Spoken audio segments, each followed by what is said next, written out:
Pernyataan kontroversi penyanyi senior Mayang Sari soal perselingkuhan. Sebelumnya, Mayang Sari kerap disebut warganet merebut Bambang Trihatmodjo dari istri pertamanya, Halimah. Kabar tersebut ramai diperbincangkan pada tahun 2000-an silam. Setelah Bambang Trihatmodjo resmi bercerai dengan Halimah, Mayang Sari masuk ke kehidupan Bambang sebagai istri sah. Dalam perbincangannya dengan Thomas Djorghi baru-baru ini, Mayang Sari membahas soal perselingkuhan. Hal tersebut terekam dalam kanal YouTube Thomas Djorghi yang tayang pada Rabu tanggal 10 Maret tahun 2021. Awalnya, Mayang Sari mengakui bahwa dirinya tak pernah berselingkuh.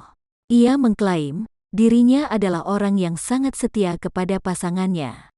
Bahkan, ia rela memberikan seluruh apapun yang ia punya untuk menyenangkan pasangannya. Mayang Sari pun mengungkapkan, jika dirinya diselingkuhi oleh pasangannya, maka ia akan memaafkan. Kalaupun dia yang mulai itu pun aku masih memberikan kesempatan kepada dia untuk memperbaiki, sekali 2 kali bahkan sampai 10 kali pun aku masih bisa memaafkan, ungkap Mayang.